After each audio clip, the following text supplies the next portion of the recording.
Hello everyone, in this video we will see the different techniques which are used for memory allocation. So basically memory allocation means reserving the memory required by the variables in the system.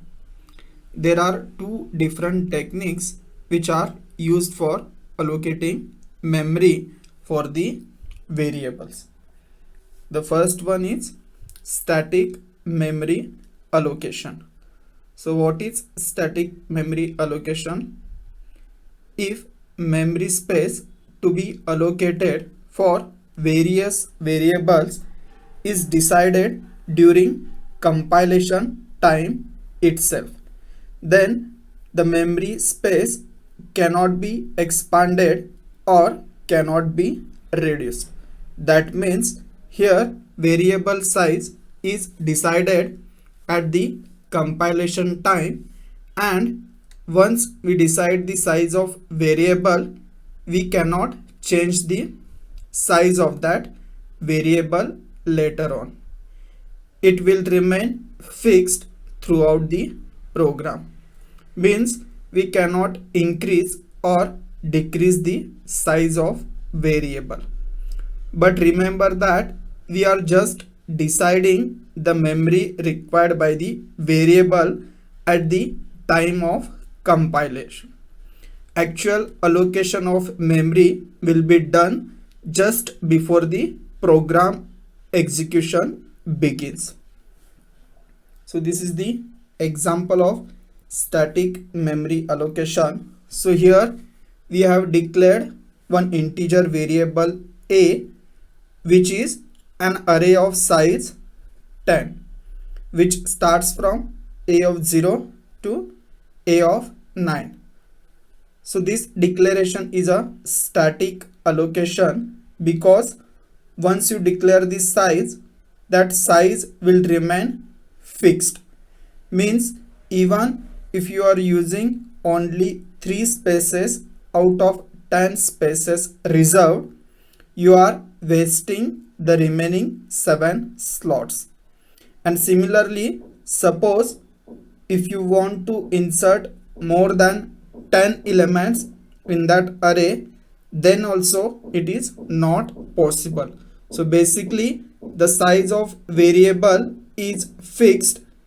You cannot add extra element, or if you are using less elements, you are simply wasting the memory. So there are some disadvantages of static memory allocation. So memory space to be allocated is fixed.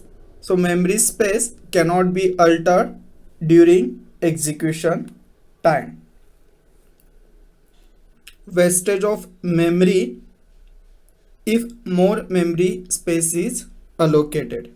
Means if we are using less memory than allocated memory, we are actually wasting that memory space.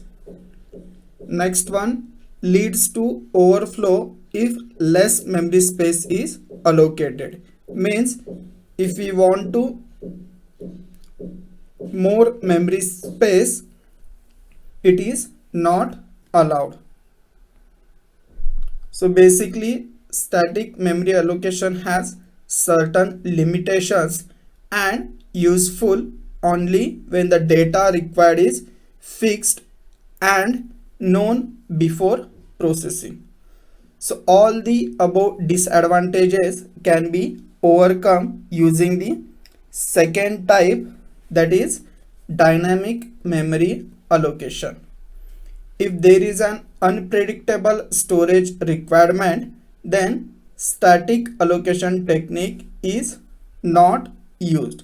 This is the point where the concept dynamic memory allocation comes into the picture. So now we will see what is dynamic memory allocation.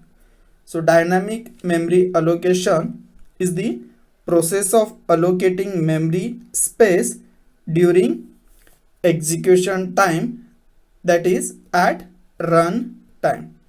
This allocation technique uses predefined functions to allocate and release memory for data during execution time.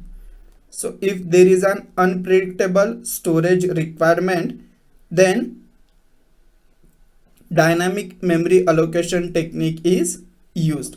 Here we can decide the size when we are executing the program.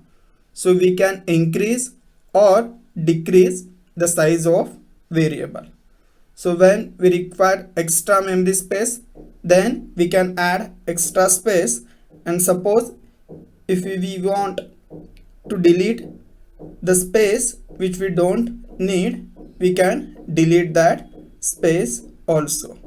So for adding and deleting memory space, there are 4 different functions that need to be used. So in that, first one is malloc, second one calloc, third one is realloc, and fourth one is free.